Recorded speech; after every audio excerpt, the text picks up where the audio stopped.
જય શ્રી કૃષ્ણ, રાધે રાધે। શ્રી યશોદા ઉત્સંગ લાલિત, ગોપીઓના પ્યારા, શ્રી રાધાજીના લાડીલા એवं વૈષ્ણવના વાળા શ્રી ઠાકોરજીના ચરણોમાં કોટી કોટી દંડવત પ્રણામ।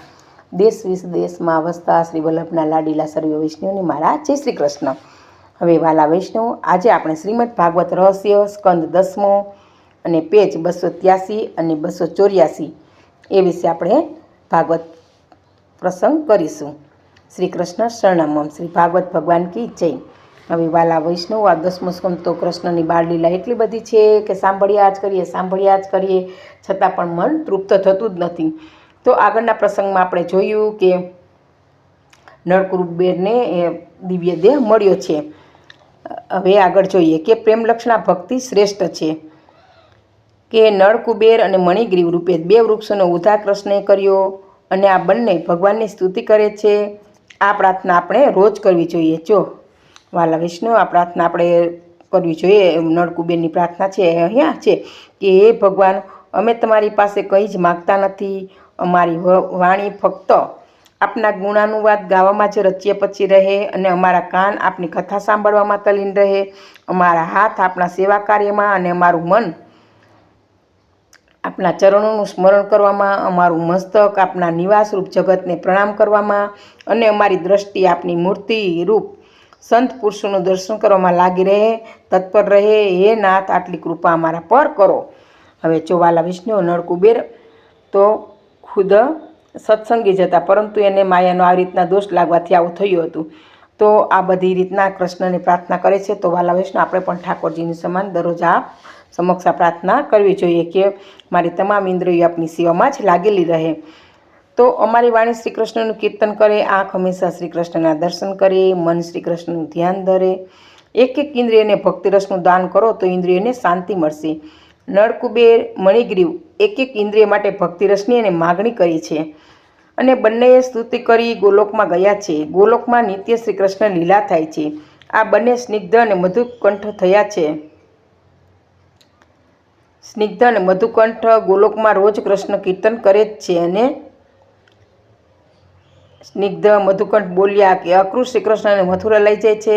આ સાંભળી માતાજી વ્યાકુળ બન્યા છે અને તેઓ બંને કહે છે કે માં, આ તો પૃથ્વી પરની લીલા છે। શ્રી કૃષ્ણ તો તમારી ગોદમાં બિરાજેલા છે।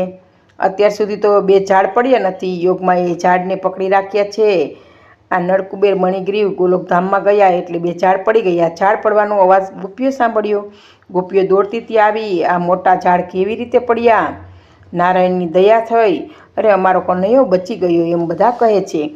નંદબાવા દોડતા આવ્યા છે, જોયું તો કનૈયો ખાંડણિયા સાથે બંધાયો છે અને એને કોણે બાંધ્યો? આને કોઈ છોડતું નથી। નંદબાવા દોડતા આવ્યા અને લાલાને છોડ્યો છે। નંદબાવા કનૈયાને કહે છે કે બેટા, તારી માએ તને બાંધ્યો હતો? બેટા, માએ બાંધ્યો, પણ મેં તો તને છોડાવ્યો છે ને બેટા, તો કોનો દીકરો? કનૈયો કહે છે, આજ સુધી માનો હતો, પણ આજથી તમારો દીકરો છું। એટલે છે બાળક આજના જમાનામાં આપણે જોઈએ, જેને પ્રેમ કરે એ દીકરો એમ કહે છે હું તમારો દીકરો છું। તો નંદબાવાની ઈચ્છા હતી કે એકવાર કનૈયો કહે કે બાબા, હું તમારો દીકરો છું।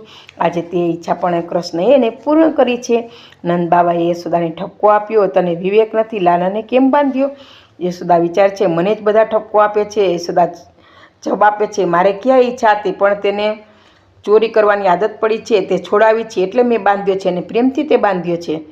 યશોદા લાલાને બોલાવે છે, બેટા અહીંયા આવ, અહીંયા આવ। કનૈયો જવાબ આપે છે કે હું નહીં આવું અને રીસાવાનું ચાલુ કરે છે, હું તો બાબાનો દીકરો છું।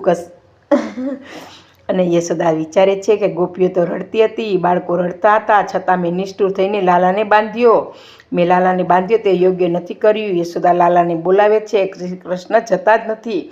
મારો કનૈયો રીસાયો છે, લાલો ક્યારે ગોદમાં આવશે? માં રડે છે, લાલાએ તે જોયું।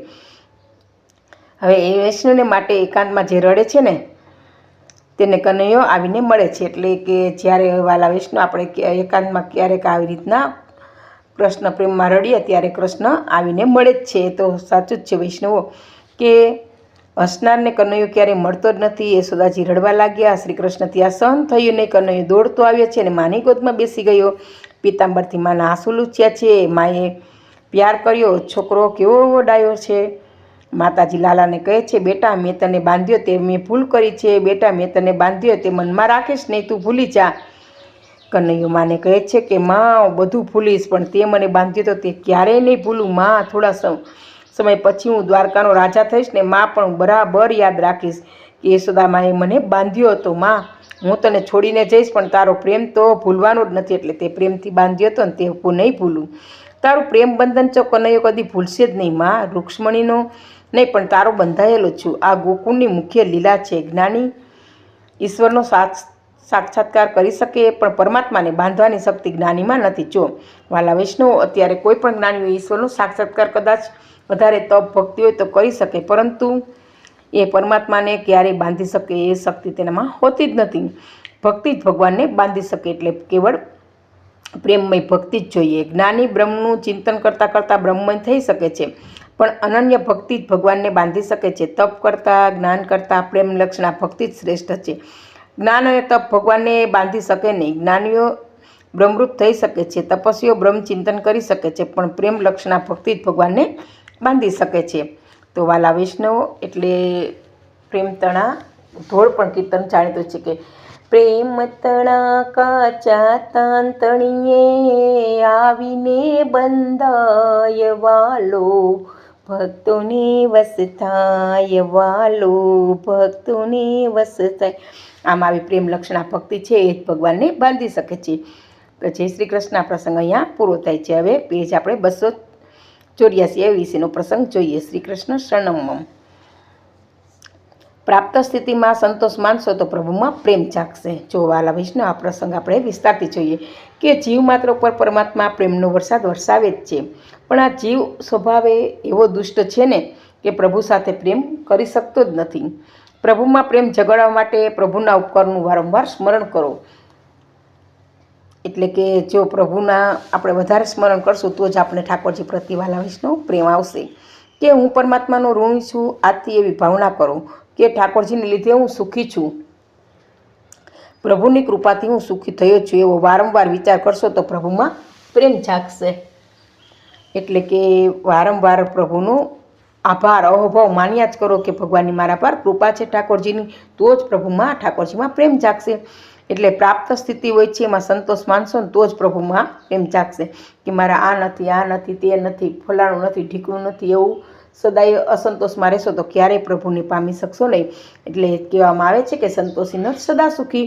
એટલે જો સંતોષ રાખશો તો જ આપણે પ્રભુમાં પ્રેમ મળશે.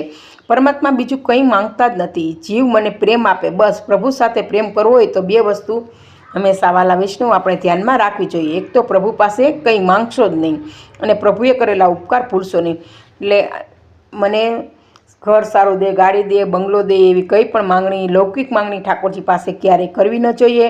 અને જે પ્રભુએ આપણા પર ઉપકાર કરેલા છે કે આવું સરસ માનવ દેહ આપ્યો છે, આવું સરસ ઘર સંપત્તિ આપી છે, તો ભગવાનને હું કેવી રીતના ભૂલી શકું? તો આવા ભગવાનના ઉપકારને ન ભૂલજો વાલા વૈષ્ણવ. આ બે વાત ખાસ યાદ રાખ. એક તો પ્રભુ પાસે કંઈ માંગણી ન કરવી, અને ભગવાન ઠાકોરજી આપણા પર જે ઉપકાર કરેલા છે તેને ક્યારેય ભૂલવા ન જોઈએ. આ બે વસ્તુ આપણે સાથે રાખશું તો ભગવાન ઠાકોરજી સદાય આપણી સાથે જ છે.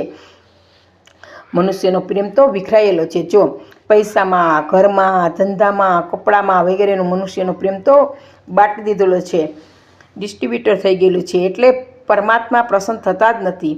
મારા દર્શન કરતાં કોટની ઇસ્ત્રી ન ચૂથાઈ જાય તેનું ધ્યાન રાખે છે. હવે જો હવેલીએ દર્શન કરવા ઘણા સુટેડ બુટેડ લોકો આવે છે, પૈસાવાળા, તો વધારે ગીર્દી હોય છે, તો પોતાના કોટ સામું જોવે છે કે આ ઇસ્ત્રી ટાઈટ છે તો કદાચ ડ્રેસ વિખાઈ ન જાય, એટલા માટે તે આમ તેમ શરીરને સંકોચી અને દર્શન કરે છે. એનું દર્શન કરતાં ધ્યાન પોતાના કોટ પર હોય છે.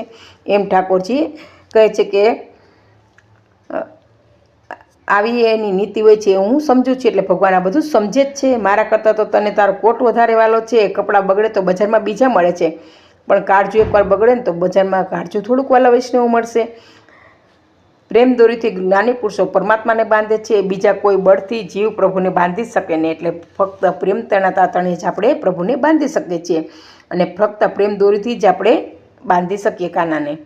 ભાગવતમાં 9 પ્રકારના રસ છે. જો વાલા વૈષ્ણવ, હાસ્ય રસ, શૃંગાર રસ, વીર રસ, કરુણ રસ વગેરે રસો છે. અને 10મો રસ છે ભક્તિ રસ છે, પણ તેમાં છલોછલ તે ભર્યો છે.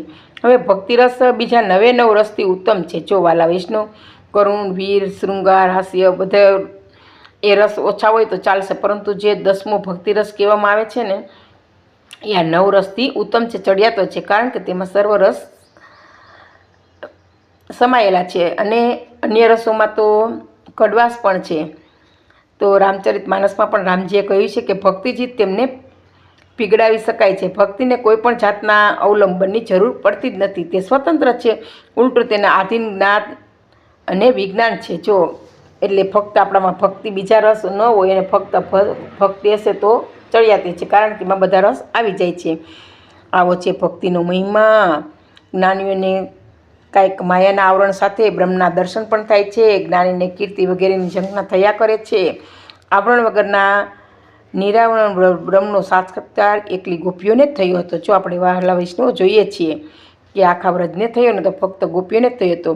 જીવ જ્યાં સુધી નિર્દોષ ન થાય ને ત્યાં સુધી તેને ઈશ્વરના દર્શન થતા નથી ને થતા જ નથી. એટલે કે અંદરના જ્યારે આપણે વિકાર જવા જ દઈએ તો આપણું મન છે શુદ્ધ સાત્વિક બને છે. હવે આમાં સાધુ થવાની વાલા વૈષ્ણવ જરૂર નથી, પણ સરળ થવાની જરૂર છે. ઝાડનો ઉદ્ધાર થયો પણ ખાંડણિયાનો ઉદ્ધાર કેમ ન થયો? જો એટલે આ પોઈન્ટ એક નોટેડ છે કે ફક્ત ઝાડનો જ ઉદ્ધાર થયો, ખાંડણિયાનો ન થયો. એટલે આપણે ભક્તિ વધારવા, ઈશ્વરના દર્શન કરવા માટે સાધુ થવા કરતાં સરળ થવું જરૂરી છે, તો જ ભગવાનના દર્શન થઈ શકે. બંને વૃક્ષની વચ્ચે થઈને શ્રી કૃષ્ણ બીજી બાજુ નીકળ્યા હતા. ખાંડણીયો તો વાકો થઈને ત્યાં જ અટકી ગયેલો. પ્રભુએ ઝાડની અંદર પ્રવેશ કર્યો એટલે ઝાડનો ઉદ્ધાર થયો. એટલે ભગવાન જેના અંતરદેશમાં પ્રવેશ કરે તેનો ઉદ્ધાર થાય. એ જ રીતે પ્રભુના આપણા હૃદયમાં આવે ને તો જ આપણો ઉદ્ધાર થાય. વાલા વૈષ્ણવ, દામોદર લીલામાં શ્રી કૃષ્ણે જગતને બતાવ્યું કે મને જ્યારે જીવ બાંધે છે ત્યારે તેને બંધનમાંથી હું છોડાવું છું. એટલે કે જ્યારે કોઈ પણ જીવ મને બાંધવા આવે ત્યારે બંધનમાંથી હું છોડાવું છું. સુખદેવજી વર્ણન કરે છે કે હે રાજા પરીક્ષિત, અનેકવાર ગોપીઓ યશોદામા પાસે આવે કે માં મારા ઘેર કનૈયાને મોકલો ને. ગોપી કનૈયાને પૂછે, લાલા મારે ઘેર આવીશ? કનૈયો પૂછે, હું તારા ઘરે આવું તો તું મને શું આપીશ? ગોપી કહે, માખણ. કનૈયો પૂછે, કેટલું માખણ આપીશ? ગોપી સામું પૂછે, કનૈયા તને કેટલું માખણ જોઈએ? કનૈયો 2 હાથ વડે બતાવે, આટલું. ગોપી કહે, તેટલું માખણ તું ખાઈ શકીશ? કનૈયો કહે, હું જે માગું છું તે મારા મિત્રો માટે, મારે કાંઈ ખાવું નથી, મારે તો ખવડાવવું છે. જો વાલા વૈષ્ણવ, કૃષ્ણ બંદરને અને મિત્રોને ખવડાવવા માટે માખણની માંગણી કરે છે. હવે ઈશ્વર ખવડાવીને રાજી થાય છે. ખાનાર કરતાં પ્રેમથી બીજાને ખવડાવનારને 1000 ગણો આનંદ મળે છે. એટલે આપણે કોઈને જમાડીએ તો એ જમનારાને આનંદ મળે છે, જમાડનારને મળતો નથી. એવી રીતના માખણ જેવું જેનું મન કોમળ થયેલું હોય અને સાકર જેવી મીઠાશ મધુરતા જેના જીવનમાં આવે ને તેને ઘેર કનૈયો આવે છે. એટલે જો આપણો વાણી વર્તનમાં સાકર જેવી વાલા વૈષ્ણવો મીઠાશ અને મધુરતા રાખવી જોઈએ. ગોપી વિચારે છે કે માખણ આપીશ, માખણ લઈ ચાલ્યો જશે. એટલે કનૈયાને કહે છે કે મફત માખણ નહીં મળે, તારે મારા ઘરનું કામ કરવું પડશે. કનૈયો પૂછે છે, હું શું કામ કરું? ગોપી કહે, જા પેલો પાટલો લઈ આવ. પાટલો ભારે હતો પણ માખણ મળશે. એટલે બાળકોને ખવડાવીશ. કનૈયો પાટલો ઉચકીને આવે છે. પાટલો ભારે હતો, તે હાથમાંથી પડી ગયો. લાલાનું પિતાંબર છૂટી ગયું. જો વાલા વૈષ્ણવ, આ રીતના ગોપી છે કૃષ્ણને કહે છે કે માખણ ખાવું હોય તો કામ કર. અને પાટલો વજનવાળો તો છતાં તેને ઉપડાવે છે. એટલે ઉપાડતા ઉપાડતા કૃષ્ણનું પિતાંબર છે છૂટી જાય છે. જય શ્રી કૃષ્ણ. આ પ્રસંગ અહીંયા પૂરો થાય છે. હવે આપણે પેજ 282 જોઈએ. શ્રી કૃષ્ણ શરણમ. કે આજે કોઈ ઘેર બાળક ગયા નથી એટલે કૃષ્ણ તારે બંધાવ પડ્યું ને લાલા તને દુઃખ થાય છે. લાલો કહે છે, હું તો દુઃખ થતું નથી, હું તો ગમત કરું છું. આ રીતના આપણે પ્રસંગ આગળ જોઈ ગયા કે જ્યારે કનૈયો ગોપીને આ રીતના માખણનું કહે છે ને ત્યારે વાલા વૈષ્ણવો કે હું કોઈ દિવસ બંધાતો જ નથી, પરંતુ જ્યારે મને કોઈ પ્રેમથી બાંધે છે ત્યારે તેને હું છોડાવું છું. અને ગોપીઓ માખણ આપવાની વાત કરે છે તો આ રીતના કનૈયો માખણ આપે છે. તો વાલા વૈષ્ણવ, આ બંને પ્રસંગો મારા અહીંયા પૂરા થાય છે. અને આ પ્રસંગો કહેવામાં ક્યાંય ભૂલ રહી ગઈ હોય તો પુષ્ટિ દાસીને સમાપશો. જી સર્વે વાલા વૈષ્ણવને જય શ્રી કૃષ્ણ, જય શ્રી કૃષ્ણ.